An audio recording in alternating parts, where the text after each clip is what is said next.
जय गुरु जी। गुरु जी ने मुझे अपने चरणों में 1993 में जोड़ा था। जो आज मैं सत्संग शेयर करने जा रहा हूँ वो साल 1993 का है। मैं उस time Punjab water supply sewerage board में काम करता था एज एग्जीक्यूटिव इंजीनियर, और मेरी पोस्टिंग चंडीगढ़ में थी। जो हमारा sewerage board, water supply sewerage board है, उसके सारे पंजाब में ऑफिस हैं।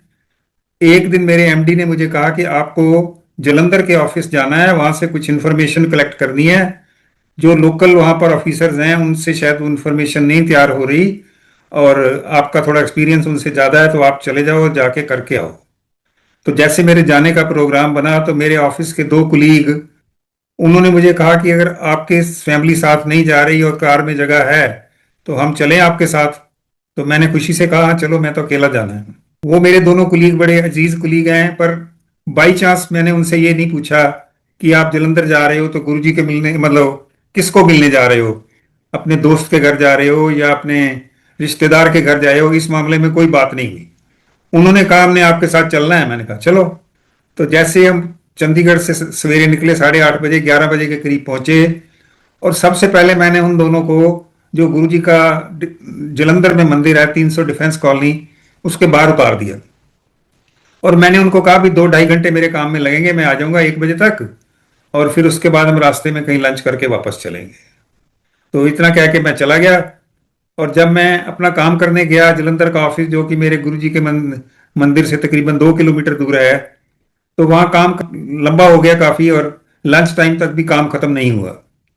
तो फिर लोकल ऑफिसर्स कहने लगे भी लंच कर लेते हैं, लंच के बाद फिर काम शुरू करेंगे। तो अंडरस्टूड था भाई, जब खत्म होगा काम तो तब आऊँगा। मैंने अपना लंच किया। लंच करने के बाद फिर अपना काम शुरू किया, और जब मेरा काम खत्म हुआ तो तकरीबन पौने 7 बजे थे। मैं वहां से, अपने ऑफिस से, फिर दोबारा गुरुजी के मंदिर में आया। और बाहर आके मैंने ड्राइवर को कहा भी जाके उनको बुला के ले आ। वो ड्राइवर अंदर गया और फिर वापस आ गया, कहता है जी आपको अंदर बुला रहे हैं। मैंने कहा भी इतना लेट हो गए हैं, उनको को जल्दी आ जाए, पहले ही बहुत लेट हो गए हैं, अब अंदर नहीं आना मैंने। तो फिर संजीव बाहर आ गया, कहता है जी थोड़ी देर के लिए आप आ जाओ। और सच्ची बात तो यह भी मैं थोड़ा सा इरिटेट हो गया। मैंने कहा संजीव, टाइम देखा है, को बात समझो, टाइम को देखो। इतना लेट पहले हो गए हैं और अभी 2.5 घंटे और लगने जाने में, तो नहीं आना मैंने। पर वो उसने, मतलब जैसे एक आधी बार दो बार फिर कहा, नहीं प्लीज थोड़ी देर के लिए आ जाओ। मुझे कुछ बताया नहीं उसने। तो मैं सोचा चलो, जो कह रहे हैं तो ठीक है। तो मैं उतरा और गया अंदर। जैसे एंटर किया, वेड़े में लोगों ने बूट और चप्पलें उतारी हुई थी। और थोड़ा सा मुझे, मतलब अब नॉर्मल सा लगा, क्योंकि हम पंजाब में या दिल्ली में ऐसे लोगों के घरों में बूट वगैरह पहन के ही जाते हैं। मैंने भी उतार दिए, वॉश बेसिन से हाथ धोए। हाथ धो के जैसे मैं मेन डोर से एंटर किया, तो मुझे लगा ये चाहे संजीव के दोस्त का घर है या रिश्तेदार का घर है, इस घर में कुछ अलग है। मतलब बड़ी पॉजिटिविटी है इस घर में, बहुत अच्छा जैसे लगता है ना, कहीं जाते हैं किसी के पास तो बहुत अच्छा मुझे लगा। थोड़ा सा मैं आगे गया तो उसका जो ड्राइंग रूम था उसकी लेफ्ट साइड से एंट्री थी, जैसे कॉरिडोर टाइप होता है, बरांडा टाइप। तो लेफ्ट साइड पे एंट्री थी और एंट्री के पे डोर था।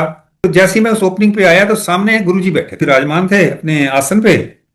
और मुझे देखते ही गुरुजी ने पता क्या कहा, कहते हैं, चाम अंकल मलाला कड़ी, तेनू किया सी ना तेरा थोड़ा 7 बजे आएगा, देख 7 बजे ने। अच्छा, मेरे को तो एकदम ऐसे हो गया, भाई उनको मेरा नाम कैसे पता है, मैं तो अभी आ ही रहा हूं। तो मैंने जाके गुरुजी का पैर छुए और आशीर्वाद लिया और जाके बैठ गया।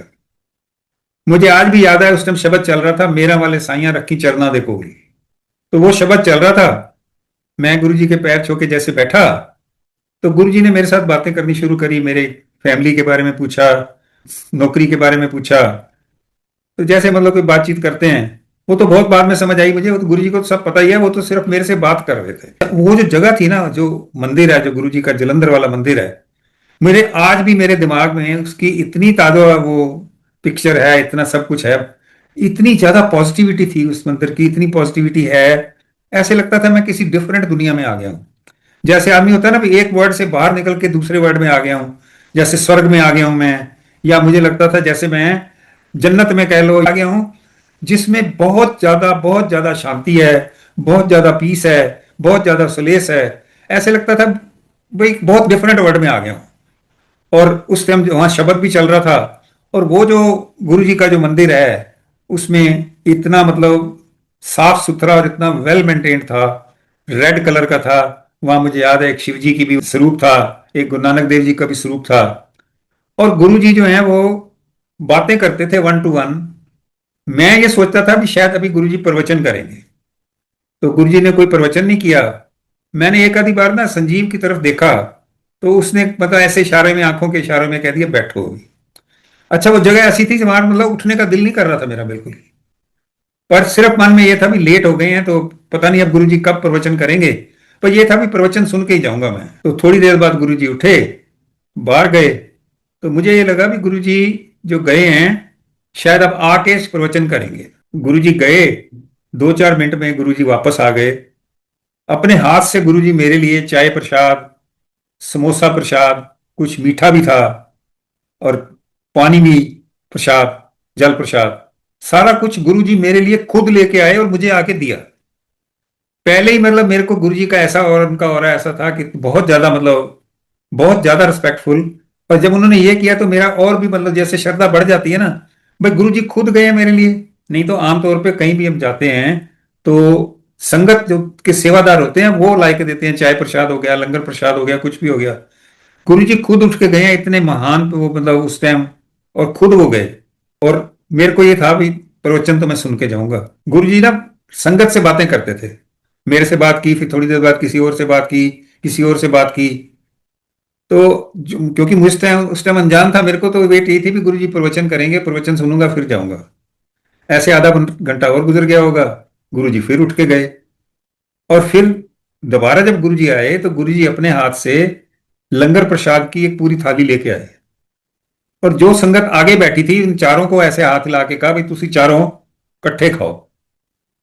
फिर गए गुरु जी, फिर दूसरी थाली लेके आए, फिर तीसरी लेके आए।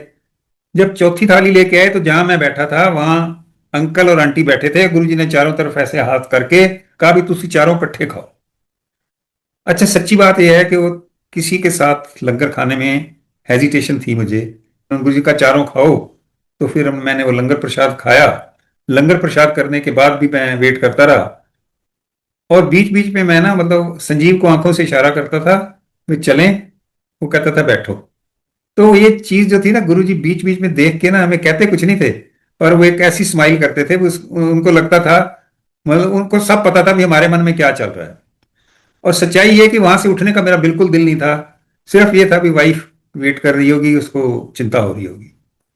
खैर थोड़ी देर बाद संजीव उठा। संजीव ने गुरुजी से आज्ञा ली, मैंने भी गुरुजी से आज्ञा ली, और उठ के बाहर आ गए। बाहर आके फिर मेरा वही सवाल। मैं बीच में एक बात और बताना चाहता हूँ, मेरे मन में ये था भाई जो बाहर हमारा ड्राइवर बैठा है अभी उसको रास्ते में कहीं खाना वगैरह खिलाएंगे, आधा घंटा और लगेगा, पर चलो जो लगेगा लगेगा। और जब मैं बाहर आया तो मैंने ड्राइवर को कहा, पाली उसका नाम था, मैंने कहा पाली तेनों ना उन खवाने आ चल करके ते रस्ते च। कहना जी मैंने तो सब कुछ मिल गया है, चाह प्रसाद भी मिल गई मैंने, समोसा जो भी खाण ਦਾ मिठा सी, ਤੇ ਮੈਨੂੰ ਉਸ ਤੋਂ ਬਾਅਦ लंगर प्रसाद भी मिल गया, मैं सब कुछ कर गया, मैं तो सब मैं रेडी हाँ चलन। तो ये देखो गुरु जी ने किसी को कहा होगा ना भी जो बाहर का ड्राइवर बैठा है उसको भी लंगर प्रसाद वगैरह कराओ। गुरु जी सबका इतना ध्यान रखते थे, सबका। मैं जैसे बाहर आया तो मैंने संजीव से पूछा, मैंने संजीव तूने मेरा नाम बताया था गुरु जी को? कहता है जी नहीं। फिर मैंने झाम साहब से पूछा, कहते नहीं। झाम साहब ने कहा कहा कि गुरु जी ने हमें दोपहर को 2 बजे ही कह दिया था भी तुसी आराम नाल बह जाओ, ਤੁਹਾਡਾ हरोड़ा 7 बजे तो पहले नहीं आएगा, 7 बजे आएगा। तो मेरे को मतलब बहुत ज्यादा वो हैरानगी हुई, गुरु जी को मेरा नाम कैसे पता है। वो तो बाद में समझ आई। तो गुरु जी को नाम क्या, गुरु जी को तो सब कुछ पता है, वो तो शिव जी हैं, मां शिव जी हैं। खैर फिर मैं और बातें करता रहा दोनों से। तो संजीव ने मुझे बताया भी गुरु जी जो हैं उनके पास ऐसी शक्ति है कि वो किसी की भी कोई भी बीमारी ठीक कर देते हैं। पर वो गुरु जी को कहना नहीं है, उनकी अपनी मौज है, किसकी कब बीमारी कब ठीक करनी है ये गुरु जी को ही मतलब गुरु जी का मौज है। मौज का पंजाबी का वर्ड आप समझते हो, मौज का मतलब जब उनकी मर्जी आएगी। तो ये बात भी थोड़ी सी ना मतलब ऐसे लगी भी ऐसे थोड़ी होता है, जब तक बताएगा नहीं तो कैसे पता लगेगा। ये करते करते अब मैं चंडीगढ़ पहुंच गया। जाके मैंने अपनी वाइफ को बताया भी ऐसे लेट हो गए थे। तो उसके बाद जैसे वीकेंड खत्म हुआ, next working day week start हो गया। वो जैसे भूल जाता है ना, अभी गए थे गुरु जी के साथ, बहुत अच्छा लगा, 3-4 दिन दिमाग में बड़ी अच्छी इमेज रही, सब कुछ रहा। पर जैसे भूल जाते हैं ऐसे वीकेंड तक मैं भूल गया। मेरे को नेक्स्ट सैटरडे संजीव का फोन आ गया भाई अरोड़ा साहब आज फिर हम जा रहे हैं, आपने चलना है गुरु जी के पास। मैंने कहा नहीं, मैंने मना कर दिया। तो मेरी वाइफ बैठी थी साथ, कहती है मेरे को इतने सालों से बैक पेन है, अगर गुरुजी ऐसे बीमारी ठीक कर देते हैं तो चलते हैं गुरुजी के पास। तो मैंने फिर भी कह दिया, मैंने कहा अब तो तेने फोन बंद कर दिया, वो चले गए होंगे। तो मेरी वाइफ कहती है फोन ट्राई कर लो, अगर होंगे तो चलते हैं। फिर मैंने फोन किया तो संजीव कहने लगा आप तैयार हो जाओ, आधे पौने घंटे में आ जाएंगे, आपको लेके चलते हैं। मेरे को तो ये लालच था, मेरी वाइफ का अगर ट्रीटमेंट हो जाए तो और मुझे क्या चाहिए। तो फिर हम पहुंचे, जैसे वही 2.5 घंटे लगते हैं वहां से, चंडीगढ़ से जलंधर। तो वहां गए तो शब्द चल रहे होते थे, चाय प्रसाद आ गया, गुरुजी संगत से बातें कर रहे हैं। आस्ते आस्ते पता लगा भी गुरुजी जो भी संगत की प्रॉब्लम है वो गुरुजी से बात करके, गुरुजी की बातों से उनका जवाब देते थे गुरुजी, उससे सोल्यूशन निकल आता था। या फिर शब्द चल रहे होते थे, शब्द से सोल्यूशन निकल आता था। तो ऐसे करते करते मतलब जैसे 5-6 घंटे हम बैठे। तो क्योंकि संजीव ने मुझे कहा था भी गुरुजी से अभी बात नहीं करनी, उनको जब उनकी मौज आएगी वो करेंगे, उनको पता है। तो फर्स्ट विजिट पे मैंने कोई बात नहीं करी। फर्स्ट विजिट पे ये पता लगा भी गुरुजी सबको अंकल या आंटी मतलब सबको, बच्चा हो चाहे बड़ा हो, जो मेल होंगे उनको अंकल कहते हैं, जो आंटी हैं लड़कियां हैं उनको सबको आंटी कहते हैं, क्योंकि वो सब एक यूनिफॉर्मिटी हो जाती थी। और आज फिर सेकेंड वीक फिर मैं गया, ये सोच के भी अब संजीव ने कहा है तो चलो एक दो बार और ट्राई करते हैं। सेकेंड वीक गया तो फिर और देर बैठे तो बड़ा अच्छा लगा। तो बीच बीच में गुरुजी जैसे सत्संग चल रहा होता था, बीच में सारा दिन तो नहीं, मतलब आप शब्द सुन सकते, बीच में गुरुजी कई बार किसी आंटी को कह देते थे अच्छा चल तू कोई गाना सुना, तू कोई चुटकुला सुना। फिर गुरुजी कहते थे तू सत्संग शेयर कर। ये चीज हमें नहीं लगती थी भी सत्संग क्या शेयर करना है। उसका मतलब ये होता था भाई जो संगत पहले आई है गुरुजी से आने के बाद, गुरुजी की शरण में आने के बाद, उनको उनका क्या एक्सपीरियंस हुआ है और उनको क्या ब्लेसिंग मिली है। तो गुरु जी मेरे बाद में कहते थे भी जेड़ा सत्संग शेयर करता है ਉਹਨੂੰ भी मेरी ब्लैसिंग है, तो जेड़ी संगत सुनती है ਉਹਨੂੰ भी मेरी ब्लैसिंग है। और सत्संग जेड़ा है बार बार शेयर करना चाहिए है। ऐसे सेकंड वीक गया, थर्ड वीक में जैसे बीच में जैसे ब्रेक होती थी, तो जैसे कोई आईएएस अफसर आ गया तो गुरु जी कहते थे आ गए इंडियन अवतार सर्विस, या गुरु जी कहते थे आई एम सॉरी सर्विस। ऐसे कोई पीडब्ल्यूडी वाले आते थे तो गुरु जी कहते थे आगे पेंटा वाले डकैत। कोई सीपीडब्ल्यूडी वाले आते थे तो गुरुजी कहते थे चिट्टियां पेंटा वाले डकैत आ गए। ऐसे एक्साइज वालों के भी उन्होंने नाम रखे हुए थे, बीच बीच में थोड़ा लाइट कर देते थे माहौल को जो है ना। तो ऐसे थर्ड वीक हो गया। अब 3 वीक मुझे हुए थे। थर्ड वीक में उन्होंने मेरी वाइफ को अरोड़ा आंटी की बजाय स्टाइलिश आंटी कहना शुरू कर दिया, क्योंकि मेरी वाइफ को शौक था भाई जो कुछ भी मैंने तैयार होना है, अपने कपड़े कुपड़े बहुत अच्छी प्रेस हो, ये वो, मतलब जैसे किसी को होता है ना कोई जरूरी में महंगे पहनने हैं तभी आप वो लगते हो, उनको ही शौक था ये। तो गुरु जी ने स्टाइलिश आंटी कहना शुरू कर दिया तो बड़ा अच्छा लगता था। फोर्थ वीक जब आया तो मैं सोचा भी आज जाता हूं मैं गुरु जी के पास और आज गुरु जी से बात करूंगा भी गुरु जी इसलिए आ रहा हूं, मेरी वाइफ की ये प्रॉब्लम है, आप कृपा करके इलाज कर दो, और अगर कर देंगे तो ठीक है, नहीं तो मैं नेक्स्ट टाइम नहीं आऊंगा। ये मेरी सोच थी। तो मुझे तो पता नहीं था गुरु जी ने मेरे लिए क्या रखा हुआ है। उस दिन भी ऐसे हुआ, मैं गया, जैसे चाय प्रसाद हुआ, चाय प्रसाद के बाद लंगर प्रसाद हुआ। जैसे ही लंगर प्रसाद हुआ गुरु जी उठे और कहते हैं, गुरु जी उठ के कहते हैं स्टाइलिश आंटी आ जा। अच्छा, मेरी वाइफ खुश हो गई क्योंकि उनको पता था भी गुरु जी ने अपने आप कहना है, तो इसका मतलब आज मेरा दिन आ गया, गुरु जी मेरा इलाज करेंगे। तो गुरु जी आगे आगे जा रहे थे तो पीछे पीछे मेरी वाइफ जा रही थी, वो तो बहुत खुश होकर उनके फॉलो कर रही थी उनको। अच्छा, मैं बैठा था, मेरे मन में ये आ रहा था भी मेरे को भी अब इनके साथ जाना चाहिए, भाई जहां भी गुरुजी ने जो भी ट्रीटमेंट करना है मैं अपनी वाइफ के साथ जाऊं। पर वो गुरुजी का ऑरा ऐसा था, मतलब ये कह तो नहीं सकता था, मैं तो नहीं कह सकता था, पर मैं एज जो मेरे मन में आया मैं आपको बता रहा हूं। तो गुरुजी थोड़ी देर आगे गए और वापस आ गए। मुझे कहते हैं रोड़ा अंकल आ जा, मैंने पता तो की सोची जाना, मैं तेरी वाइफ ने कुछ नहीं कहता। संगत जी मुझे उस दिन इतनी शर्म आई, जैसे गुरुजी ने कहा ना, मैं I can not explain you, मुझे कितनी शर्म आई। मुझे लगता था भी मैं क्यों ऐसे सोचा भी मैं साथ जाऊं। मैं कहा गुरुजी नहीं नहीं नहीं, मैं डर गया, मैं कहा नहीं गुरुजी नहीं। तो गुरुजी कहते हैं तेनू क्या ना आजा। अच्छा, गुरुजी का जो कहना होता था ना उसमें डांट भी होती थी, प्यार भी होता था, अथॉरिटी भी होती थी, कमांड कह लो, सब कुछ होता था। मतलब जो गुरुजी ने कह दिया वो आपको करना ही है, मतलब it is a word from Shiv ji. खैर गुरुजी ने मुझे कहा, मैं उठ के चला गया। और जिन्होंने जलंधर मंदिर देखा हुआ है, गुरुजी के जहाँ मतलब दरबार लगता है उसके साथ 2 रूम्स हैं। एक गुरुजी का मेडिटेशन रूम है, एक और छोटा रूम है। उस रूम में गुरुजी ने एक मतलब एक दीवान रखा हुआ है और एक सेट्टी थी। गुरुजी बहुत ठेठ पंजाबी बोलते थे और बहुत तेज पंजाबी बोलते थे, कई बारी हमें कैच करने में भी मतलब मुश्किल आती थी, हालांकि मुझे तो पंजाबी आती है। तो गुरुजी ने मेरी वाइफ को कहा भी तू ना पुट्ठी लेट जाओ देते दीवान पे। अच्छा, जैसे उन्होंने कहा मेरी वाइफ पुट्ठी लेट गई, और मैं जो है ना नीचे, जैसे गुरुजी एक सीट पे बैठे सेट्टी की, मैं नीचे बैठा एज ए रिस्पेक्ट, क्योंकि उनका ऑरा ऐसा था कि उनके लेवल पे बैठना भी मतलब बहुत एक मतलब जैसे रिस्पेक्ट देनी होती है वो था। तो मैं नीचे बैठा, तो गुरुजी ने मुझे कहा तू इत्थे आ जा, नाल आ जा मेरे। मैं कहा नहीं गुरुजी मैं इत्थे ठीक हाँ। तो गुरुजी कहा तेनू डाटा, फिर मुझे कहा तेनू क्या इत्थे आ जा। तो मैं जाके गुरुजी के पास बैठ गया। सेट्टी के बीच में ड्रॉर था, ड्रॉर खोला गुरुजी ने, उसमें से एक चांदी का बिल्कुल जैसे नया होता है एक सर्विस स्पून होता है ना इतने साइज का, बड़े साइज का, वो निकाला गुरुजी ने। आंखें बंद करी और कुछ उसको पकड़ा, और कुछ उस पे ना बोला, पता नहीं मुझे क्या बोला, फिर फूक मारी।